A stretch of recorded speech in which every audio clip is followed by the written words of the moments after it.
State Senate President Mary Felzkowski is a Republican member of the Building Commission and, along with other Republicans, voted with reservations to fund the planning phase. We sat down with Senator Felzkowski at the Capitol following the vote. Thanks so much for doing this. It's a pleasure.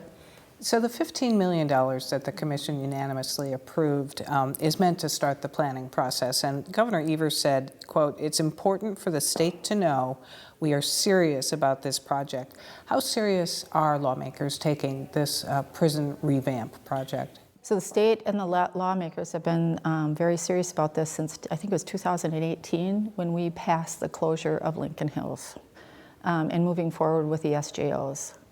And if you look at it, we've had numerous council studies around revamping corrections. We've had legislators from the Green Bay area trying to close the Green Bay Correctional Institute for years and do other types of reforms. So this has been a forefront for a lot of us for a lot of years.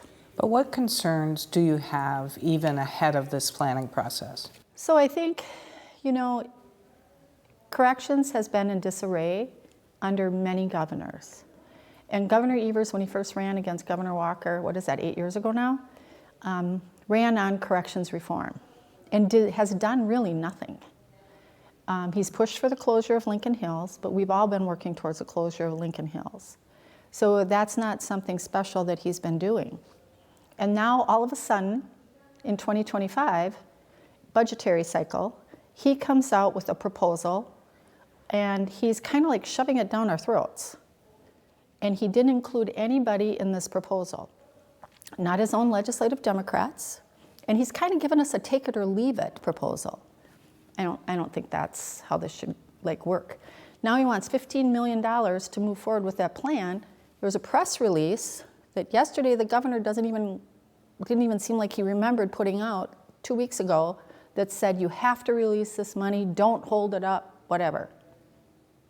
You took objection to that. Mm-hmm. How is that a bipartisan move forward? And under his proposal, because right now we have over 1,100 medium security inmates that are housed in a maximum security institutions. And because of that, they're not receiving any programming to help them. They're not where they need to be. Under this proposal, he's releasing them into society in order to move forward with the building modifications that he wants to do. So you're going to take 700 people that have had no programming and release them under a program, earned release, that normally they would go through programming, mental health programming, and other things, and just release them into society? How is that good for the safety of constituents, to release people out into society? And if you look at some of the crimes that have been committed by these people, it's not safe. It's not well thought out. And the sad part about it, we don't have to do that. We gave them alternatives yesterday where we could expand Jackson, we could expand Cheetah, move people into those programs. Lincoln Hills can be converted. We can take over 500 inmates there, close Green Bay, and expand on other areas. It's just not, what he's doing is not well thought out.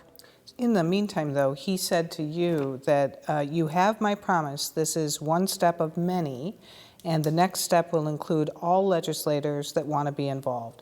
Are you confident in that promise? I'm not going to use the term confident, cautiously optimistic. Cautiously optimistic. Is there danger of partisan politics kind of derailing this whole effort to redo the correctional system in Wisconsin? That's what's been happening so far. I'm hoping that with the governor's words yesterday, we get away from partisan politics and move towards doing what's right for the citizens for once. In terms of those 700 inmates and their release, does that skirt in your mind toward kind of prison reform policy, or do you think it's simply just to make the dominoes, as they're called, work in this project? There was things in the governor's proposal that I think every one of us could have gotten behind, because I think some of his ideas were positive. That's why I think it would have been nice to include everyone. So this doesn't have to be a Democrat or a Republican idea. Prison reform across the United States has been very nonpartisan. We can all work towards the same ideas. But when you give somebody a proposal and say, take it or leave it, here it is. This is what we're moving forward with. And especially when it's not even a good proposal, how do you think the other sides are going to react? Reiterate for me what the prongs of a good proposal would be in your mind. I think we do need policy change, where we need to look at the programming as that it's out there. Former Assemblyman Mike Schra had the idea around I'll use Waupun for example, of making that into more of an academy where medium and minimum security inmates could get programming, education, so that when they are entry into society, they are ready to go and they're educated in more into a work environment, so they can become productive members of society. One of the things that we see around prisoner reentry, if they can have a home, have a job, and become productive, they are much less likely to reoffend.